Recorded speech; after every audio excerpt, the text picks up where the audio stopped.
চূড়ান্তভাবে তবে নষ্ট হলো আরও একটা সন্ধে। কাঁসারিপাড়া রোড বরাবর আর্য ম্যানরের রাস্তায় ছিন্নমূল ভাষা গেল কয়েক প্রহর।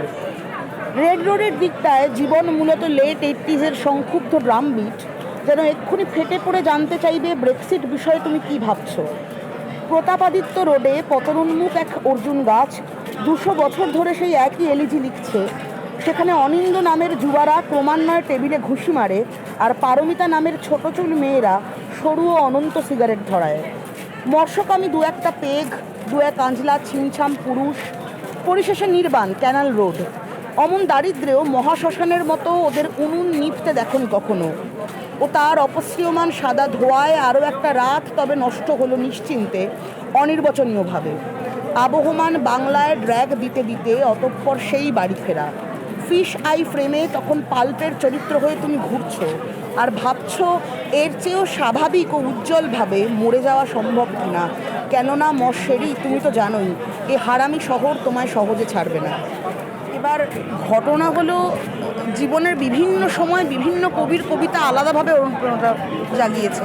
মানে যে সময়ে আমি কবিতা পড়ছি সেটা ধরুন আর্লি 2000, সে সময় জয় গোস্বামী, শ্রীজাত, মন্দাক্রান্তা সেন, বরঞ্চ যারা একটু অগ্রজ কবি শক্তি চট্টোপাধ্যায়, বিনয় মজুমদার, তাদের আরেকটু পরে আবিষ্কার করেছি নিজে থেকে। এবং হয়তো ছোটোবেলা শক্তি চট্টোপাধ্যায় যেভাবে টানতেন, আরেকটু বড় হওয়ার পর এবং পাঠক হিসেবে আরেকটু পরিণত হওয়ার পর বিনয় মজুমদার টেনেছেন। তারপর আবার ঘুরে কখনো সেটা প্রণবেন্দু দাশগুপ্ত থেকে, ভাস্কর চট্টোপাধ্যায় থেকে। এবং কবিতার এটাই মজা যে যে কোনো মুডের জন্য, যে কোনো পরিবেশের জন্য কোনো না কোনো কবি বা তার কোনো না কোনো কবিতা রয়েছে। পৃথিবীর শেষতম লেখন যন্ত্রটি ধ্বংস হয়ে গেলে ঠোঁটস্থ করি পয়রাবদ্ধ দন্ধুবিনামা। পৃথিবীর শেষতম কবিতাটি পাঠ্যপুস্তক থেকে মুছে দিলে পরে কোনো এক দলছুট ভাড়াটে সেনানি তুলে নেবে কলম, ভাঙা পংক্তিতে বাতলাবে তার আত্মকথন।